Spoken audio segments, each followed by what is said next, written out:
So the most dominant team in the league drops 2 at home in a shocking turn of events that nobody anticipated. Bednar, in his post-game interview, spoke to the media. He didn't pull a torch. He spoke to the media even after dropping 2. He always talks to the media. And so, 2 things. One, we don't know when Macar's coming back. It's looking a little bleak for the Avs if Macar doesn't return, and they're finding out just how important Macar really is to this D-core. And Bednar seems to not be phased and is not looking to change much. That is the sentiment I got when I listened to him. He said, look, we're matching them with the scoring chances. We're playing decent. We had a close game too. And things are going to bounce back our way. My problem with that is I've been watching the Avs all season and in this whole postseason, and the Avs are known for outchancing their opponent by just pure volume. Pure volume of shots, pure volume of rebounds, pure volume of scoring chances in the slot. What I'm seeing so far from the Avs is a team that's being pushed to the outskirts of the rink. They are finding their way into the middle of the ice, but not for long. Yeah. The creativity, the magic, the give and goes, the dynamic play between Macar, McKinnon, Landeskog, all these top guys, hasn't vanished, but it hasn't been sustained. So my question is this a Vegas team that's well studied, well coached by a Torch veteran coach that has seen this Avs and Bednar team play over the last 5 years and develop into a team that is what they are right now? And is this Vegas team just one that knows how to play in the playoffs and can take on any comer? They've won a cup most recently. They won in 2023. Avs won in 2022. This is like a divine collision of 2 teams on a crash course towards the cup. And I don't know if the Avs are going to recover, if they can. I haven't lost all hope. Give me your feedback on this. Tyler has been, all full disclosure, I called Tyler and he was listening to, I get knocked down, but I get up again. You're never going to get me down. So he has graced us with his presence, and I would love to hear the perspective of an Avs fan. No, I think you summed it up. It's been a good pod. Call it. I think it's time to call it. No, you forgot the point that the Knights knocked out the Avs in 2021 too. In the second round.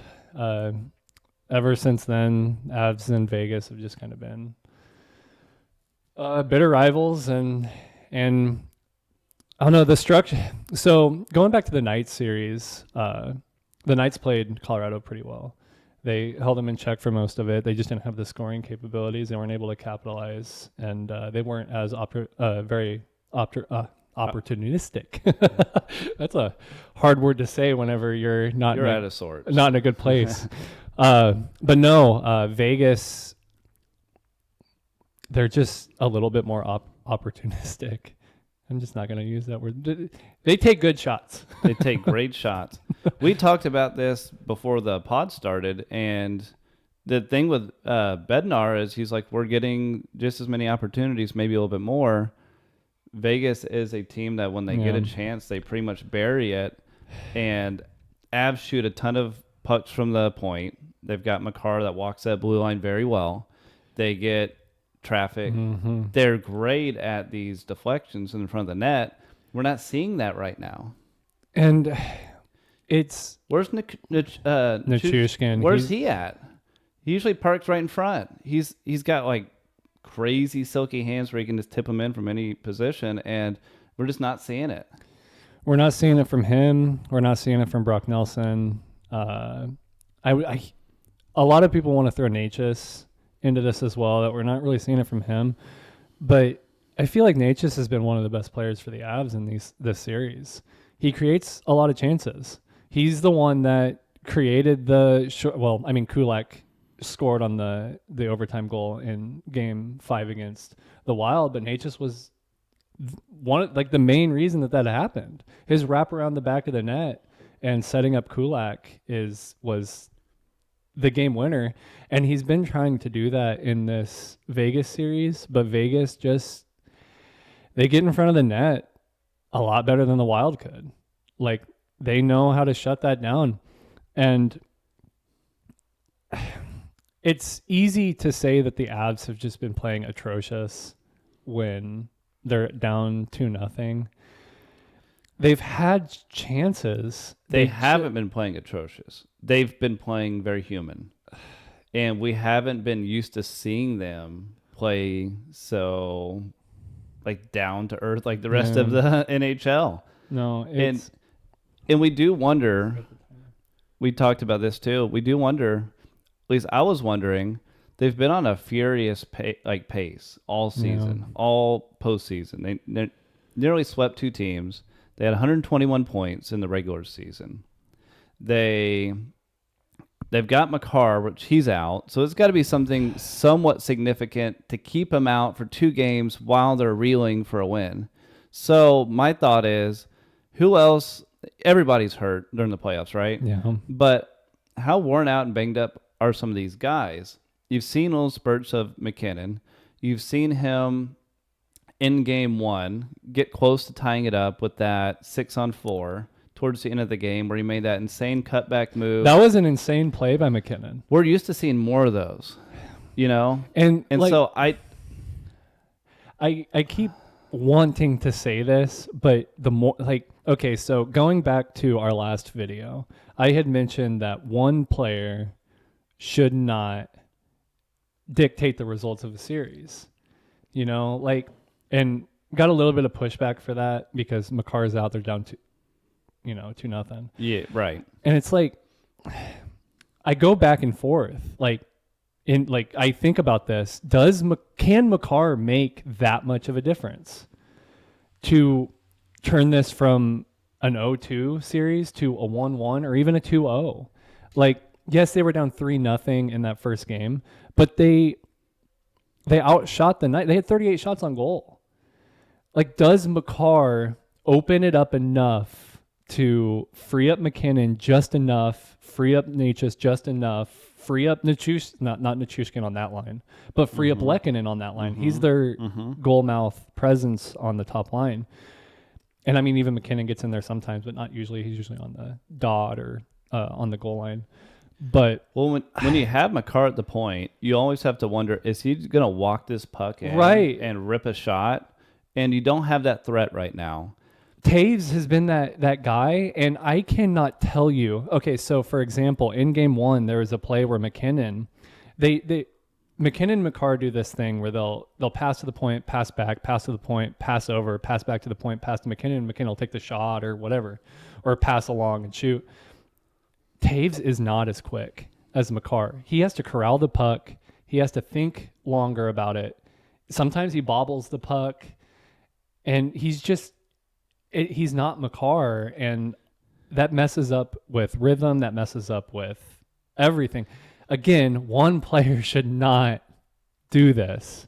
Macar's a top 5 best player, maybe top 3 best player just period in the league. And this is supposed to be the deepest team in the league. Of course he's going to make a difference. Now, should it make enough difference where they drop 2 at home? I don't know. But what I've been curious of, I've been wondering throughout the season, is Wedgwood, is Blackwood, are they elite? Yeah. They've had elite numbers, stats all season. And then, not saying that they're not good or great goaltenders, but it seems like an elite number one defenseman has been keeping a lot of this at bay. Yeah. And the numbers so far, not that they're atrocious, but Wedgwood game 1, 889 save percentage. Wedgwood game 2, better, 917. 889 on the Avs. Like, no, that's not good goaltending at all. The Avs should be able to outscore that. Like, if he lets in 4 goals, and he let in 3, and they were all early too. They were second period, maybe 2, and then 1 in the third. I can't remember exactly, but so the Avs should be able to outscore that. Sure. The 2 number one goal scorers on the Avs are Nietzsche's, right? Yeah. Natchez and McKinnon. And Nelson, he had 33 goals in the regular season. Where is he? And so with your top 3 scorers not scoring, McKinnon had the assist, great assist. He hasn't scored yet in this season. He hasn't broken through. Series. Series. Thank you. And so until McKinnon, with the absence of Macar, decides he wants to go beast mode, it's going to be hard to win this game 3. He's tried. There's always 2 nights on him. I think it's as simple as game 3 comes, McKinnon scores, they probably win. McKinnon doesn't score, it's going to be another close game, drawn out. And you got to give the edge to Vegas if it's it's so weird because even when the Avs had the lead in game 2, they had that one score, and I'm like, the Avs go up usually 2-3 goals, just protecting a 1-goal lead against a Vegas team like this. It felt a little unnerving to me. I wasn't very satisfied seeing that 1 goal. I saw that goal in the first period, and I texted you, and I said, "Open the floodgates," because that's when they usually break. If they get 1 goal in, they usually get another. They usually follow it up. It doesn't happen like this. I mean, how good has Eichel been? He's good. Yeah. On the face-off dot, he's damn good. No, he is damn good. Eichel's been great. Dorofeev has been great. That's about it. How about Barbashev? Yeah. 2 goals, 1 assist, 7 hits in game 2. That is insane, dude. 1 was an empty netter, but he has been a force. He really has been a force. Okay, so we're giving our flowers to Eichel, right? Eichel's been great. Eichel is a big difference maker for them. That goal shouldn't have happened. Malinsky blew it in Makar's spot. Malinsky so the puck was sitting, it was like halfway between the blue line and the circle, and in the offensive zone. The puck's sitting there for the taking. Malinsky skates up to it, second guesses himself, then starts backpedaling, and Eichel's already beat him by then. Eichel takes the puck up the board and then lasers a perfect shot. Far post and in. Wedgwood maybe could have sucked up a little bit more of the net. Yeah. But in that moment, you're kind of thinking, let's play. He's going to take away the close post. He's going to take up half the net. And then the defense is going to take up. Malinsky's going to play Eichel, which he didn't. Mm-hmm. And he couldn't catch up to him. He was already 2-3 strides behind. And then I don't know who the other defenseman was, but they both played the pass, we should say. And you can't do that. And Makar's not going to make that mistake. Makar's going to take that puck. He's going to get that puck before Eichel does. Yeah. I can almost guarantee it. He's going to take that puck before Eichel does. If you get any of your body on Eichel, he's not getting because it was a complete perfect shot. Yeah. If you get any piece of him, not taking away from Eichel. Yeah. Again, opportunistic. He came in though. He had the pass as an option. He kind of looked him off, and then he flared his hips like he was going to shoot. It looked like Wedgwood thought he was shooting short side. Yeah. Cheated a little, and I'm not putting that on Wedgwood. Look at this. So Vegas had 5 high danger chances in the game. 4 of those high danger chances in the first period. Wedgwood did what he had to do to keep him in the game. And Wedgwood, yes, he let in the goals, That's fine. Maybe some of them were soft, but you can't. You can't have 3 goals in 2 games and beat Vegas. No, You can't. no. Vegas hasn't been playing crazy good. What did they score 9 against the Wild? Yes. Game? They 3 goals in 2 games. What is happening? Vegas is like, okay, so Vegas has been playing. I think Vegas has been playing a perfect game to their ability. I don't think they can play any better. The Avs have to play better. Mm-hmm. I think Vegas has been playing perfect for them. I'm not taking anything away from Vegas. I'm not trying to. It's just the Avs are beating themselves in a lot of ways. Do you feel like the Avs need to just continue to play their game, get more chances? That's so tough to say. Or because that's what Bednar wants. Do they need to be making adjustments to Vegas? I've been thinking about this a lot the last few seasons. The teams that have won the Cup are much more defensively structured. Mm-hmm. And the Avs don't play bad defense when Macar's on the ice. But, man, and it's hard to say that because Nichushkin has been their best forechecker. Yeah. He's a great forechecker. Yeah. Nelson is up for the Selke. What in the hell is happening? Yeah. Well, the Avs have never had to deal with this. We were just talking about how it's kind of, you want the Avs to have some adversity, just like the Canes. You want the Canes to have some adversity too. I would have rather them gone 1-1. But this is more than adversity. This is panic. This is impossible. Avs fans everywhere are panicked because it's, like you said, it's never been done to come back. But this is the team that could do it. A team can do it. Avs have a shot. If Vegas can win 2 in a row, the Avs can win 2 in a row. If they can win 2 in a row, then we can all say the series is even. We're back to 0-0, square one, and then who can play better from there? So it is a lot. Okay, it is a lot to go into Vegas and take 2 from them now that they're going to be even more stingy because they know they've got something. They need to erase this. They need to just completely nick it and start over. Yeah. They need to come out, play their identity. Maybe they do just stay the course. I don't know. Does Bednar just go down with the ship right now? Does he just say, you know what? My job's on the line. We're going to continue playing this way. Do you think you'd rather see the Avs lose in the fashion of which like Montreal is playing? Because it's like we're throwing everything out there. I'd like a little bit more than 12 shots on goal, though. Yeah, right. The last one was rough. But like they are like you put everything out there and the chips just fall where they may. Yeah.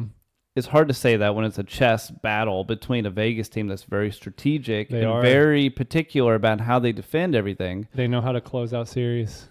But they have just sucked the energy out of the Avs. They've just, like, it's like the swagger just got completely sucked out of them. And I fully anticipate the Avs to rebound. Yeah. I don't see how they lose game 3. Where the hell is that McKinnon shot that beat Volstead? Where's that? Why are they shooting it right into Carter Hart? Why can't they shoot?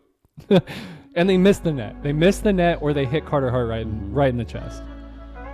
You have to think these D-men, they are playing your stick in a way that the only thing you're going to be able to do is you're not going to be able to get the perfect angle that you want to rip these shots. Macar has got to come back.